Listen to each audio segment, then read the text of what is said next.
Pre-release singles are starting to kill the momentum of entire albums, and no one wants to admit it. The key to my destiny.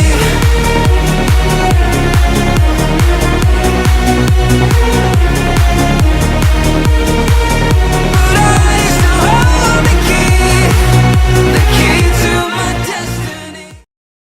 2025 K-pop feels like it's standing at a weird crossroads, half innovation, half identity crisis. The creative sparks? They're real, but they're not coming from the places you'd expect. The big labels, aside from one bold outlier, are mostly playing it safe, recycling formulas, banking on name power, and hoping no one notices how stale it's getting. Meanwhile, fandoms have never been louder, but not necessarily smarter. There's a lot of noise, but not much honesty. Critique is seen as betrayal, and everything's a performance, on and off stage. It's like some people are more invested in winning arguments than actually listening to music. So hey, welcome back Rosieries. Whether you've been here since the beginning or just stumbled across this chaotic little corner of K-tube. This is still the least respected channel in the community, and I've got a few more opinions that might ruffle some timelines. Let's get into it.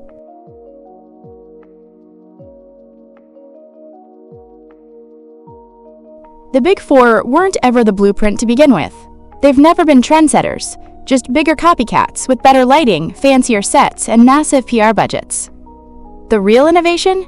That almost always starts somewhere smaller, somewhere riskier, out of the spotlight. The thing is, these big companies wait and watch. They see what's gaining quiet traction from indie labels or mid-tier agencies, then swoop in, polish it up, slap a bigger name on it, and suddenly it's a new wave. But it's not new, it's just better funded. Aesthetics, sound, styling, even fan engagement strategies. The Big Four rarely invent, they adapt what's already working elsewhere. And they're smart about it. They know how to package things in a way that makes it palatable for the masses, even if it means watering it down. So when a small company debuts a group with an unusual concept and it gains momentum, wait a year. A Big Four group will be doing the same thing, just with higher production value and 10x the media push. This isn't about discrediting the talent in those companies. There are amazing artists under the Big Four. But let's not act like the industry's creative pulse starts there. It doesn't. The Big Four are powerful, but they're not fearless. They follow the wave. And more often than not, they take the spotlight for something someone else built from scratch.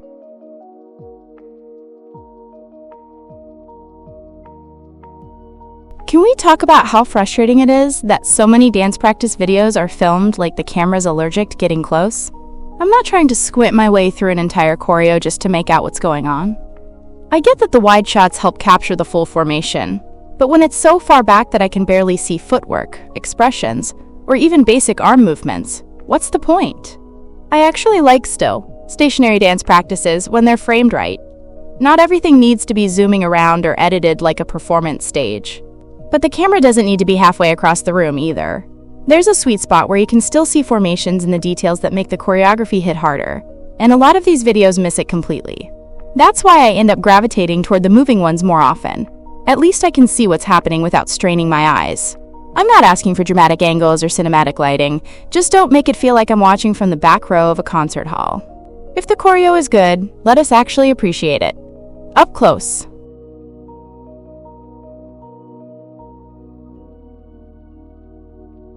Pre-release singles are starting to kill the momentum of entire albums, and no one wants to admit it.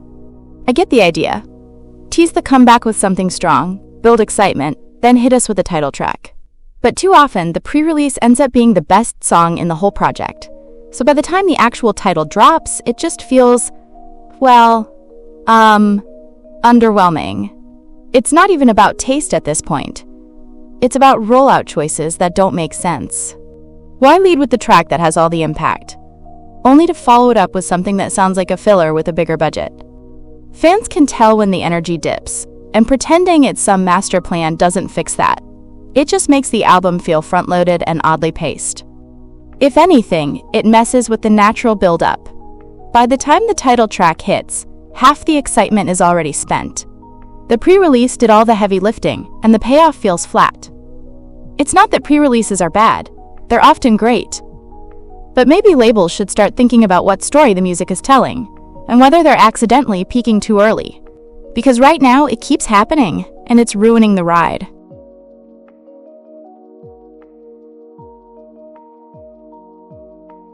Gabriella by Cat's Eye was actually good. Like, surprisingly good. And I'm saying that as someone who was fully prepared to side-eye them again after the chaos that was gnarly. But this time, they pulled it together. First off, can we talk about Lara? Her vocals carried. Everyone held their own, sure. But Lara's tone and delivery brought a level of polish the track really needed. She didn't just sing her parts, she owned them. It's the kind of performance that makes you pause and go, wait, am I a fan now? The verses flowed well, especially that Spanish section. It added texture without feeling like a forced gimmick. The pre-chorus had that subtle build I love, and the chorus was catchy without being annoying. Even the choreography felt tighter and more confident, like they finally know who they are on stage. And then there's the MV. The skit at the beginning? Pure comedy. It gave the whole thing some much-needed personality. The editing had flair, the visuals were clean, and it didn't feel like they were trying too hard to be edgy or deep. It was just fun. This is easily Cat's Eye's most enjoyable release yet. A major step up from the headache that was gnarly. If this is the direction they're heading in, I'm actually excited to see what they do next. And I never thought I'd say that.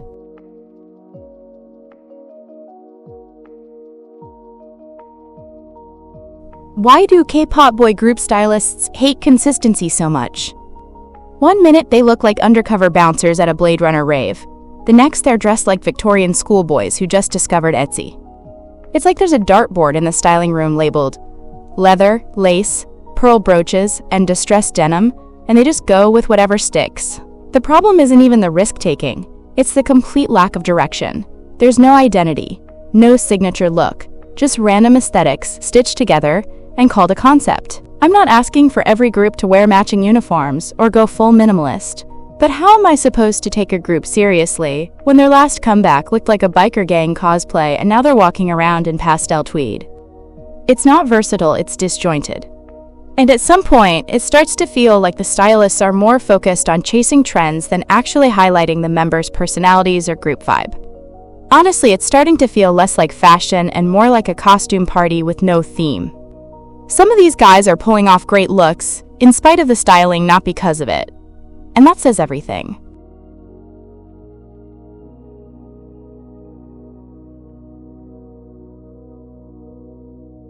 It's wild how K-pop stans will drag other idols to hell and back for lip-syncing, but the second their fave does it, suddenly it's stage presence, or they were saving their voice, be serious. You can't scream about live vocals all week, then turn around and throw a parade for someone clearly mouthing into a mic. That's not standards. You're just being biased but knowing stans. They'll deny it and resort to gaslighting. Singing live while dancing full out isn't easy, and not everyone can pull it off. That's fine. But don't insult people's intelligence by pretending that pitch-perfect vocals during intense choreo are always 100% raw. We've heard these idols live before.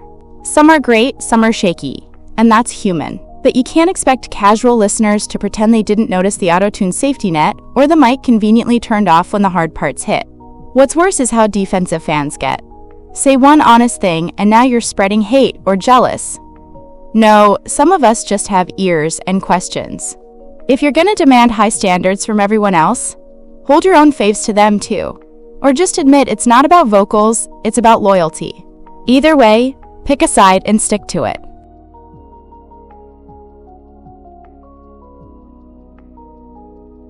You ever watch an idol smile during a fan sign and just know they're faking it?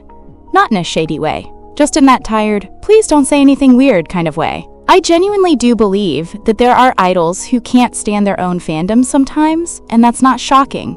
Some are just surviving it. Behind all the hearts, fan service, and I love you guys so much on camera, there's often frustration bubbling under the surface. Imagine waking up every day knowing you're under a microscope, where one wrong expression turns into a scandal, and your fans, the ones who claim to love you, are the first to drag you. It's exhausting.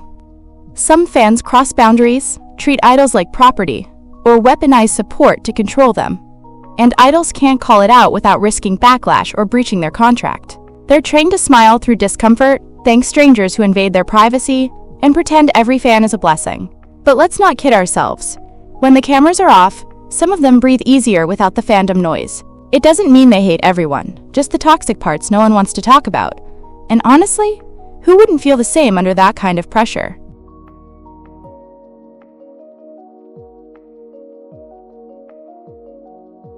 Let's call it what it is.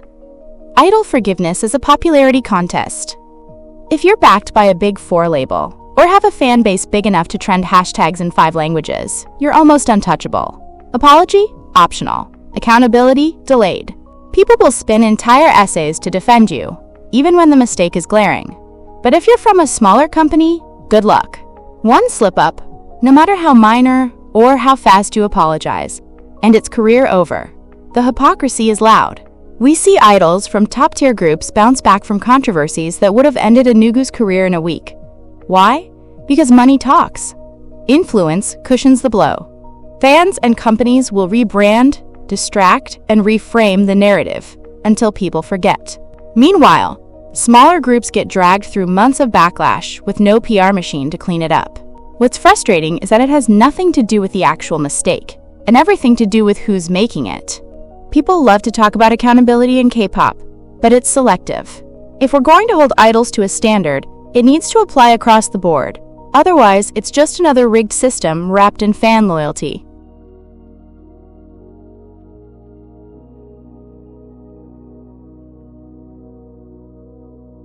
You ever scroll through a K-pop argument and feel like you're reading the same tweet 50 times? Because you probably are. Most stans' so-called clapbacks are just recycled one-liners, overused memes, and the same 3 sarcastic responses passed around like a group project. There's no thought, no substance, just loud, tired noise. They'll type cry about it and think they've won a Nobel Peace Prize in discourse. The funniest part is that they genuinely believe passive-aggressive comments and gaslighting count as mature conversation. Say something even mildly critical, especially if it's rooted in a personal experience or an actual issue, and suddenly you're the problem. You're too sensitive, can't handle the internet, or hating for no reason. But what they're really doing is avoiding the point entirely, because they have nothing original to say.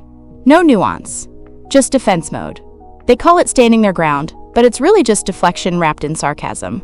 And let's be honest, you can't claim to love intellectual debates if your entire argument boils down to vibes and copy-paste clapbacks, as well as insults. If you're going to challenge someone, bring your words. Not a template. At the end of the day, not every disagreement is hate. Not every differing opinion is an attack. And the internet would be a much better place if more people understood that you can defend your fave and think critically, without turning every conversation into a mess of recycled ego boosts.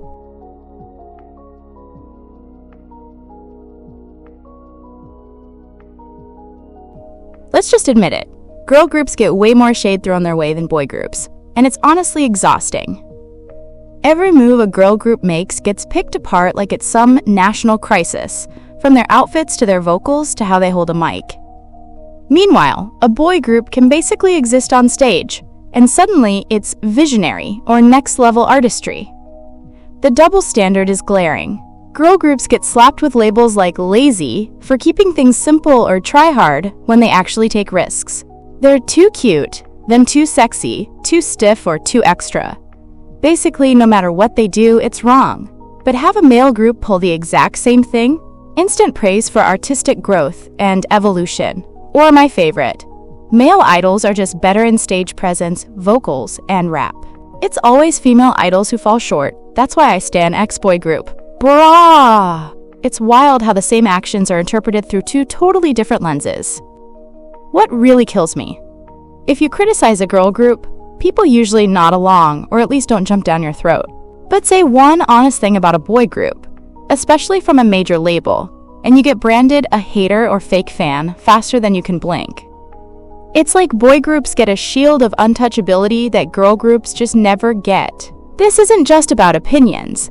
It's about bias baked so deep into fandom culture that it's practically invisible. And that needs to change.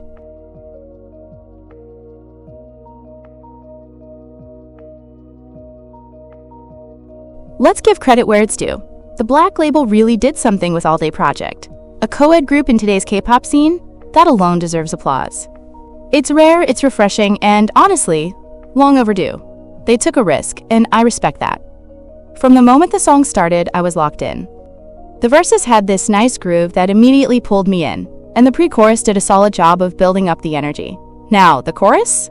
It wasn't bad, just a bit underwhelming compared to how strong everything else was. It could have used more punch or a melodic hook to really seal the deal, but it didn't ruin the song by any means. The post-chorus, though? That's where things clicked. It gave the track a boost and kept the momentum going. Also, shout out to the rap verses. They came in clean, confident, and didn't feel forced. Everyone brought something to the table, and the synergy worked. Now let's talk about that MV. Yikes. The song deserved better. It looked more like a last-minute fashion ad than a debut music video. But honestly, visuals aside, I'm here for the music, and this one delivered. So even with that messy MV, I'm still giving this a strong 8 out of 10. If All Day Project is the direction the Black label is heading, I'm genuinely curious, and for once, cautiously hopeful. Honestly, I'm rooting for this group. They are the only group this year that piqued my interest.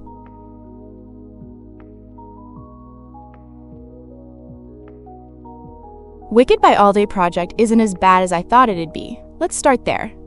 The intro didn't exactly win me over. It felt like the song was trying to set a mood, but couldn't decide which one. But once it eased into the verses, I found myself vibing a lot more than I expected.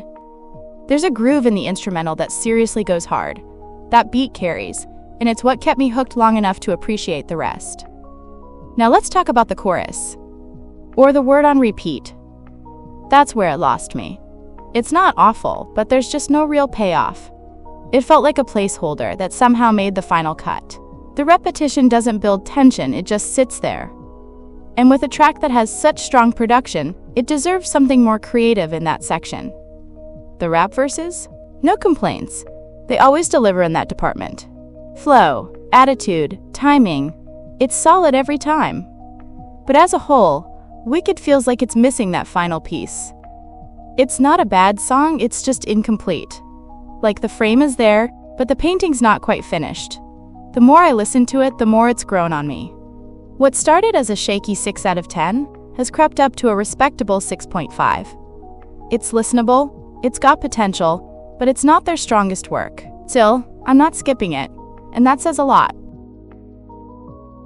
Let me say this one more time for the people in the back. These are opinions, not personal attacks. Disagreeing doesn't give you the green light to mess with someone's peace of mind. If you've got a different take, cool. Drop it in the comments like a normal person and keep it moving. If you vibed with the video, go ahead and hit like, subscribe, and tap that notification bell so you don't miss the next rant, breakdown, or whatever chaos we cook up next. Rosieries, whether you're here to agree, debate, or just enjoy the mess, I appreciate you. I'll catch you in the next one. Be decent, stay sharp, and bye for now.